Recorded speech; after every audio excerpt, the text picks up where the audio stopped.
فقط به این فکر کن قدرتی داشته باشی که بتونی ذهن هر کسی رو کنترل کنی. احساساتش، افکارش و حتی تصمیم بعدیش، همه چیز تو دستای توه.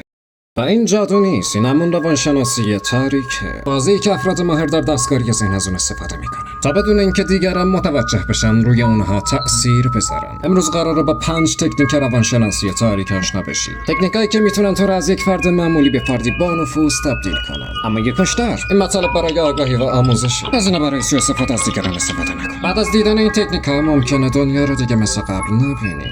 اگه آماده ای بریم که شروع کنیم. بازی تاریک ذهن. شماره 1. خطای واکنش. ذهن انسان از یک قانون ساده پیروی میکنه. وقتی به اون میگی کاری رو انجام نده، بیشتر تمایل پیدا میکنه اون کار رو انجام بده. وقتی جلوی یه نفر رو برای انجام یه کاری بگیری، یه اسم مخالفت بهش میگه اون کار رو انجام بده. این یه واکنش طبیعی ذهنه که وقتی احساس کنه آزادی حق انتخابش داره ازش گرفته میشه، فعال میشه. فکر بهت بگم پشت سرتو نگاه نکن.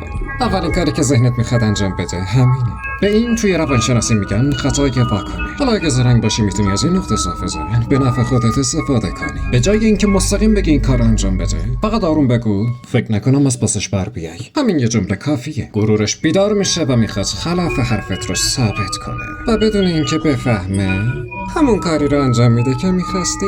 ذهن انسان همیشه از کسی که بهش دستور میده فرار میکنه، اما برای اثبات خودش حاضر میشه هر کاری انجام بده. شماره 2. توهم انتخاب. قدرت واقعی یعنی مجبور کردن آدما؟ نه، باید فکر کنن خودشون انتخاب کردن. اگه میخوای یکی حرفت رو قبول کنه لازم نیست بهش زور بگی، فقط باید یه جوری انتخابشو بتونی که هر کدوم انتخاب کرد آخرش همون چیزی بشه که تو میخواستی، بدون اینکه طرف بفهمه. مثلا به جای اینکه بگی این کارو انجام بده، بگو امروز انجامش میده یا فردا. اینطوری فکر میکنه حق انتخاب داره، در حالی که هر کدوم از اون دو گزینه رو انتخاب کنه کار تو انجام میشه و خودش هم نمیفهمه. این ترفندیه که خیلی از رهبرها و سیاستمدارها استفاده میکنن. اونا مستقیم کسی رو کنترل نمیکنن، فقط کاری میکنن که مردم فکر کنن تصمیم مال خودشونه، در حالی که کل بازی از اول دست اونا بوده. شماره 3. احساس گناه. احساس گناه یه احساسیه که آدم رو مجبور میکنه بعضی وقتی یه کاری انجام بده، بعضی وقتا هم کوتاه بیاد. ولی جالبش اینه که آدما وقتی بهشون زور بگی واکنشی نشون نمیدن، ولی وقتی احساس گناه کنن خودشون شروع میکنن به عوض شدن. فکرشو بکن یکی از دوستات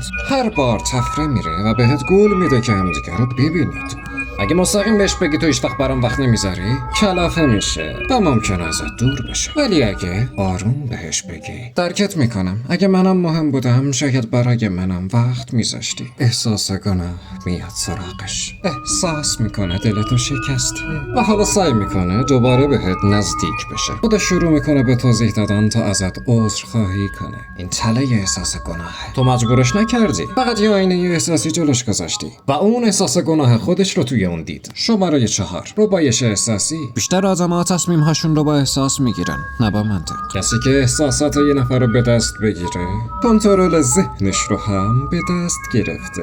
به این میگن ربایش احساسی. لحظه‌ای که آدم منطقش رو فراموش میکنه و فقط بر اساس احساساتش تصمیم میگیره. وقتی آدم‌ها احساسی میشن همون لحظه تصمیمی میگیرن که بعداً ازش پشیمون میشن، ولی تا موقع بازی تموم نشده. یه مثال، بعضی وقتا یه دوست یه هدیه بهت میده، همون لحظه تصمیم میگیری هر کاری براش انجام بدی، ولی بعداً حس میکنی شاید بیشتر از چیزی که لازم بود براش انجام دادی.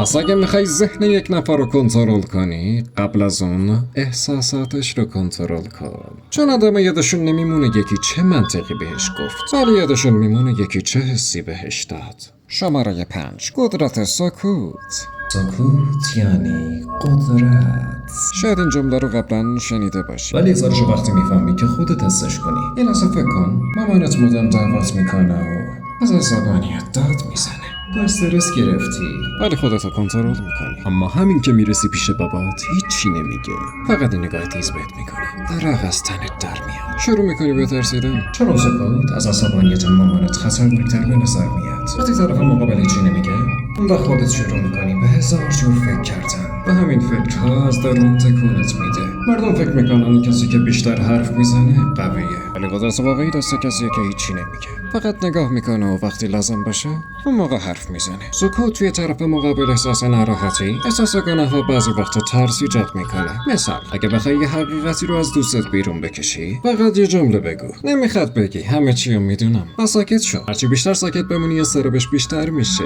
احساس معذب بودن میکنه، حس میکنه دروغش لو رفته و حقیقت رو بهت میگه. همیشه یه چیز یادت باشه، وقتی هم حرف میزنن تو ساکت باش و وقتی حرف میزنی هر کلمات باید وزن داشته باشه. سکوت حضورت رو قدرتمند میکنه و مردم شروع میکنن تو رو جدی گرفتن. اگه یاد بگیری درست از این ترفند رو استفاده کنی میتونی عمیقا روی هر کسی تأثیر بذاری. حالا تو بگو از کدوم طرفم بیشتر خوشت اومد؟ یادت نره کانال رو سابسکرایب کنی وگرنه کلی چیز رو از دست میدی.